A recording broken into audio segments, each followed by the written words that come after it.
coupler that hooks the motor to the transmission.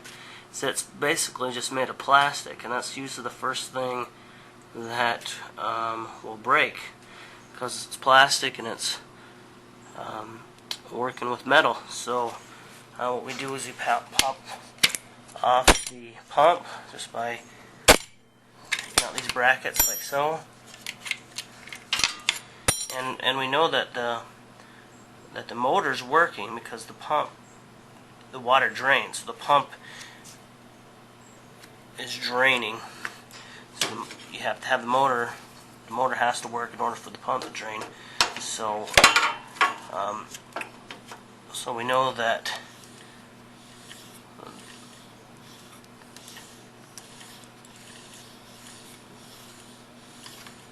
that's good. But we're going to take the motor out and take a look at the coupler, see what's going on there. Alright, to remove the motor, there's two brackets holding this motor up, one here and one here, and the coupler hooks in behind it. First we're going to remove the wiring harness. Make sure your washer is unplugged when you're touching anything here. Before you do any work on your washer, you need to make sure it's unplugged. Pull back this tab and then work it a bit.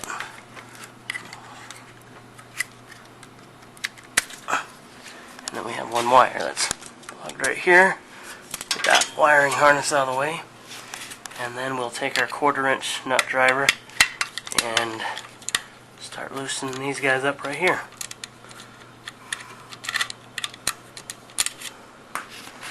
And right here.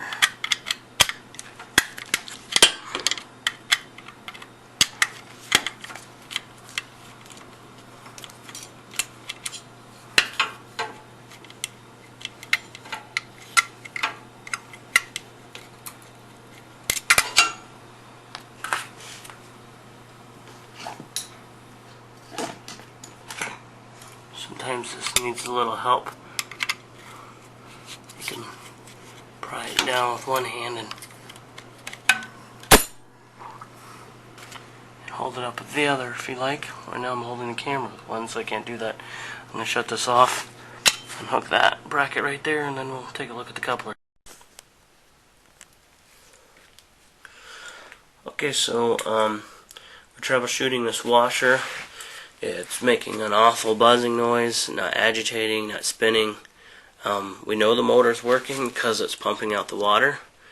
And yeah, so my first thought was it's the motor coupling. And sure enough, here's the motor coupling, and you can tell it's broken. It's obviously broken. And what happens is these motors and your transmission are both this is a plastic piece and it's working with metal, and so it's the weakest link. It's going to be the thing that's going to break first. Now they make motor couplings that have a metal ring in here, so a lot stronger than the old ones, and they're part number 285753A. The old ones are just 285753. So if you get one that's broken like this, all you have to do is pull out your old one, screwdriver, and then replace it. Okay, so I'm taking the coupling off the hooks into the transmission here, and just popping it off with a screwdriver. And even though this part is good, I'm still going to replace it.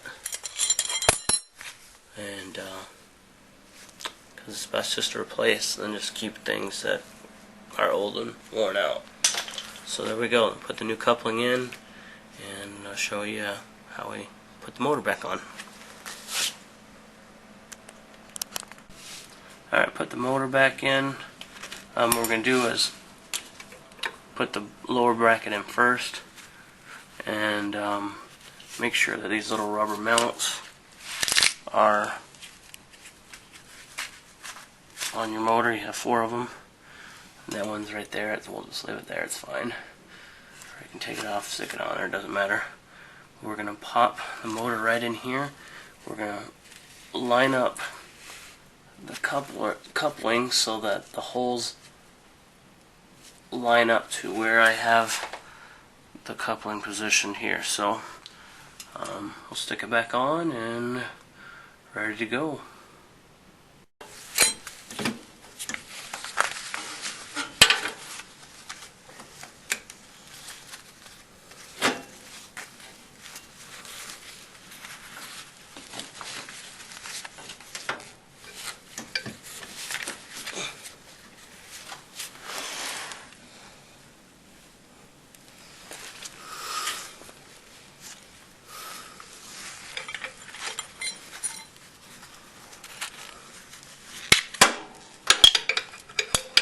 And now putting the top bracket in place.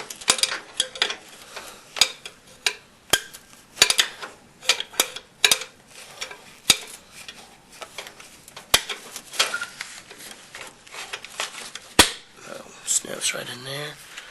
Lower bracket snaps right there. Just don't forget your two screws that screw these back on. 1/4 inch nut driver.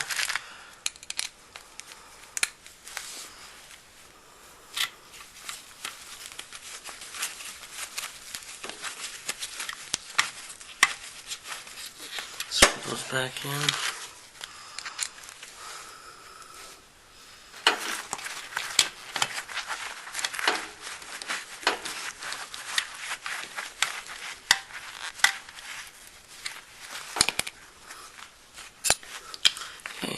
Then we can put our wiring harness back in. Have to do that. Remember, this one went here. Wiring harness plugs back in, like so. Get your pump back into place. Make sure the drive is lined up.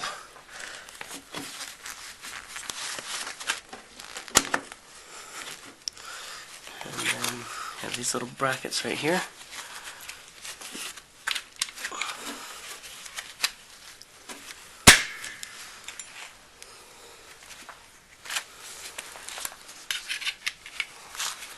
One for the top, one for the bottom.